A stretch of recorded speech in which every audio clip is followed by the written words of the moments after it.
Okay, I started off working as an education officer for the Powerhouse Museum in Sydney, and then running visitor programs in the education section of the Australian Museum in Sydney. I worked in Canberra with Questacon for a while, then at Melbourne Museum, also looking after exhibitions and all the public programs. And for the last 3 years I've been Museums Director at Sovereign Hill, where I'm very fortunate to look after education, interpretation, collections, research, costume, volunteers and a few other things. Interpretation is one way of saying it, it's storytelling. We're working sometimes with staff and sometimes just with a display of historical things to create a scene, to tell a story, to help the visitors to Sovereign Hill imagine what life was like in the middle of the 19th century. Squad, present! Up! Number 1! Number 2! Number 3! Number 4! Number 5! Well done, men! Shoulder up! Water up!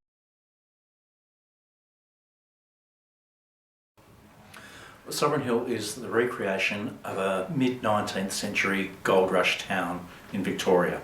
And at Sovereign Hill we tell the story of how the discovery of gold and the mining of gold in a very short period of time led to massive changes in Australian society. It created enormous movement of people around the world. For some it generated a lot of wealth and really set up the government, the early government in Victoria and later Australia, to have sufficient money to have lots of different civic infrastructure, or the jargon word for courts and universities and parliament buildings and libraries. So it was a very important part of Victoria's history and Australia's history. Yeah. Yes, and it led to Australia being one of the wealthiest countries in the world at the time. Nice and consistent. To roll it, we simply feed it into the rollers, the steady wind on the handle, and we get our first strip of raspberry drops coming out the other end. Now a batch like this, 9 kilograms or 20 pounds, is enough to make approximately 2,000 individual sweets. But that wealth that came from the ground, in one of the greatest mining booms in history, that underpinned our civil society in Victoria today. It made Melbourne, with its beautiful big stone buildings, what it is today. It created the rich pastoral classes as well. It was pretty fundamental. If we didn't have Sovereign Hill, we'd just sort of gloss over that and assume things were always like that.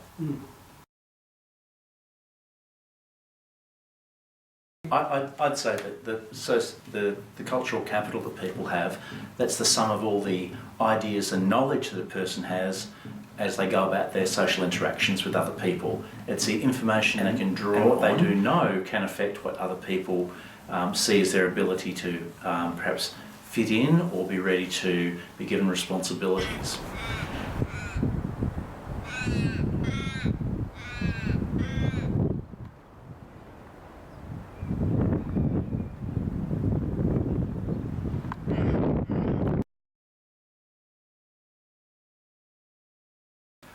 I think that everybody that visits Sovereign Hill has a unique opportunity to at least start to imagine what life was like in the past, particularly the 1850s and 1860s.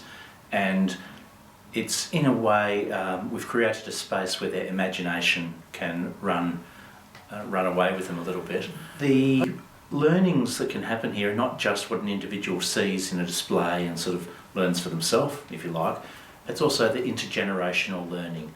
There might be an older person in the group, maybe a grandparent or a parent, who will be sharing a story saying, I see that machine, that's like something that my father used to have or my mother used. Well, Sovereign Hill is a place where people can learn in an informal environment.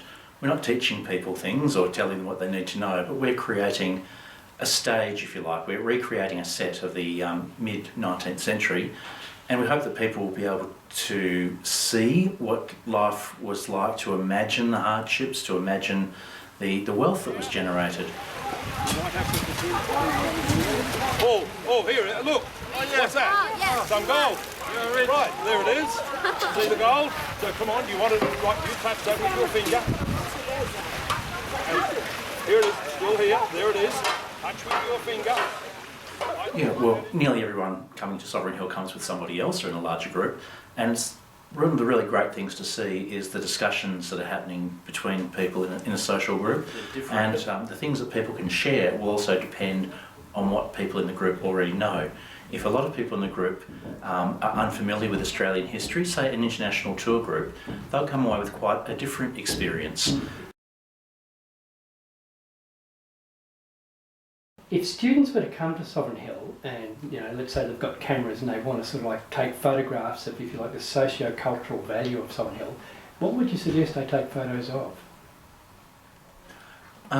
Not so much the things on display, more likely the people, and by people I mean both the staff and the visitors.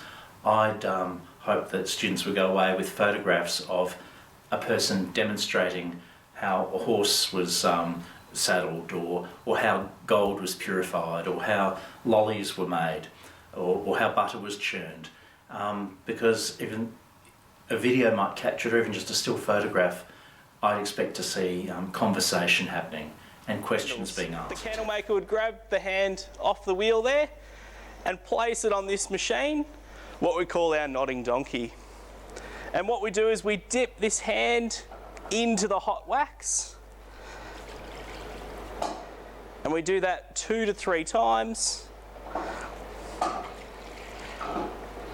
which with every dip adds a layer.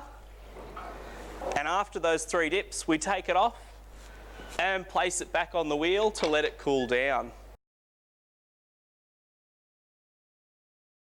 We talked about socio-cultural value and museums, speaking about storytelling. I think the stories that museums have told have changed over time. It was 45 years ago that Sovereign Hill opened, and then I believe the story is mainly one about the bravery and heroism of the gold seekers who travelled across the world and discovered the gold and made good or didn't make good on their quest. Over the years, Sovereign Hill has talked more about the history of women, the role of women in goldfield society, the experiences of Chinese people, and quite openly we have programs talk about the overt racism towards Chinese people. More recently, Sovereign Hill's been interpreting the experiences of the Aboriginal people of the goldfields, working with the Wadawurrung people of this area and also with academics from Federation University. We have told some new and interesting stories about positive and negative interactions between the Aboriginal people and the miners. The groups left out of earlier narratives, they were there, they were part of forming that history.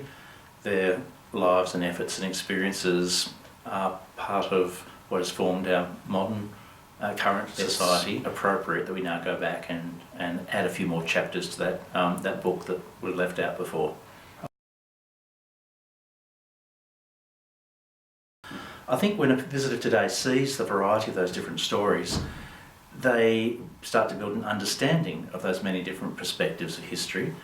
It helps to build an empathy for the experiences of others, and that is, I believe, going to build on the social cohesion of our society today. Our multicultural society will be stronger for it.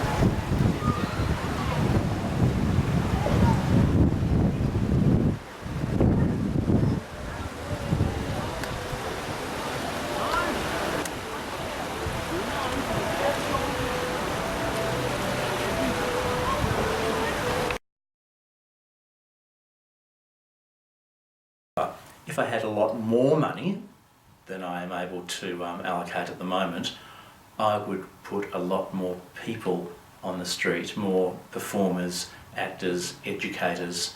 I'd have every cottage and every shop with a couple of people in there so that any visitor wandering past could encounter a scene that's much more like living history. We do a pretty good job of showing the interiors of houses and buildings, and sometimes there'll be a person in there to talk with, or maybe if it's a shop, a person to sell you something and chat. But to see people working in their gardens, to see people cooking in the kitchens, to see horse people looking up, grooming their horses and cleaning them, maybe even having a barber offering shaves with a cutthroat razor. although we have to check with our insurance policy before offering that.